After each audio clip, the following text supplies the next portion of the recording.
Friends, General Montgomery, a senior British Army officer who served in the First and the Second World Wars, says leadership is the capacity and the will to rally men and women to a common purpose and the character which inspires confidence.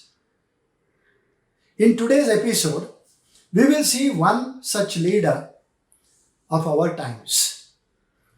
Feather in your cap is an English idiomatic phrase derived from a custom where a warrior adds a new feather to his headgear every time he slays an enemy. Several feathers were added in the last 8 years in the headgear of this government and the leader. Be it a festering Jammu and Kashmir wound, or the enigma of triple talaq, or the vexed Ram Janmabhoomi matter, they were all solved amicably. Jammu and Kashmir was always a contentious issue that turned rogue over the years, with the terrorists and separatists having a field day that lasted for over 3 decades. It needed someone to hold the bull by the storm, by the horn, and tame. That the current government did it under the Prime Minister is certainly an achievement. Of course, it is work in progress, but the road to recovery appears to be laid out firmly. It needs insight and a great ability to take risks, to solve problems that involve the people. If those people belong to different religions, then one needs even greater amount of patience, understanding, and perseverance as well. In case of Jammu and Kashmir, Article 370 was abrogated and the special status was withdrawn. Though several talked about it, why at all a certain part of the country needed special status, it was the Prime Minister who actually walked the talk. Making union territories of Jammu and Kashmir and Ladakh was a path to redemption. One can see them returning to normalcy today. Another contentious issue that remained contentious through hundreds of years was Ram Janmabhoomi. That a mosque was built on a temple riled the Hindus no end. A solution to the problem was strewn with difficulties. Governments could even fall. That such a problem too was solved in favor of 80 crore Hindus of the country was a dream come true. The temple is now well on its way to being completed. That the PM laid the foundation stone for the Ram temple a couple of years ago was almost poetic justice. The temple inauguration is scheduled for January 2024. What better poll strategy can there be other than create an emotional connect with 80 crore Hindus? The government has an ear to the ground and knows the pulse of the people. It's most proactive and high on strategy and energy. The country paid a heavy price for its independence almost 75 years ago. Hats off to all those people who strived for independence.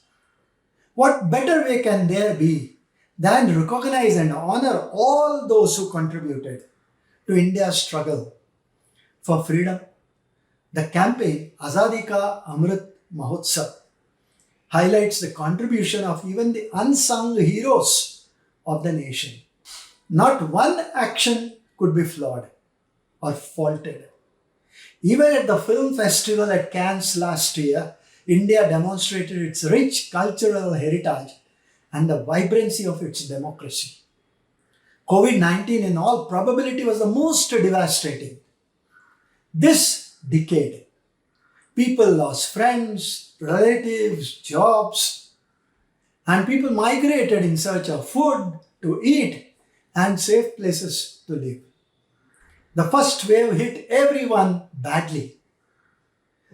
Time to show a little mettle, and the Prime Minister delivered.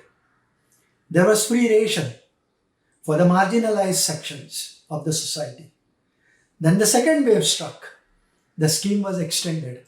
That 80 crore beneficiaries were given free ration every month must surely rank as the largest benefit in size, complexity, and compassion. That the country could produce two vaccines at a time when the world was struggling to produce one is as much a feather for the scientists as it is for the government. Vaccinating a crore of population was in itself a mammoth doing. Doing it twice over must surely be Herculean. Be it as it may, the government even extended the vaccines to most of the other countries, the neighboring nations as well. Both old and young were equally taken care of. Be it the Ayushman Bharat Pradhan Mantri Jana Arogya Yojana, a national public health insurance fund through which free access to health insurance coverage to low income groups in the country is provided, or the Operation Devi Shakti that rescued stranded Indians in Afghanistan when the governments changed there, or the rescue operation which evacuated 23,000 of our students from war-hit Ukraine. Intentions were very, very clear. Help the people with proactive steps. Meanwhile, the country saw a long-drawn movement with farmers sitting in to highlight their plight last year. Even as the movement peaked, the direct benefit scheme was in full swing, benefiting thousands of farmers across the country. 6,000 rupees in 3 installments was transferred to the farmers' bank accounts. Striking a conciliatory note, later the government even withdrew the farm bills. Probably a goodwill gesture to the farmers, even as the government realized that it could probably be giving of the larger good that was there. Every section of the population and every need was sought to be addressed. We all remember the socialist slogan, Roti Kapda or Makan, popularized in the late 60s. It was as if it was realized today when affordable housing was made available to more than 2 crore people. People reacted by electing the government back to power in several states that went to vote. That was instant gratification. How does one analyze the strategy and the game plan of such stupendous success? A strong connect with people to start with. An execution of the plan by a master strategist for another. It was almost single-handed. It was Modi versus the rest.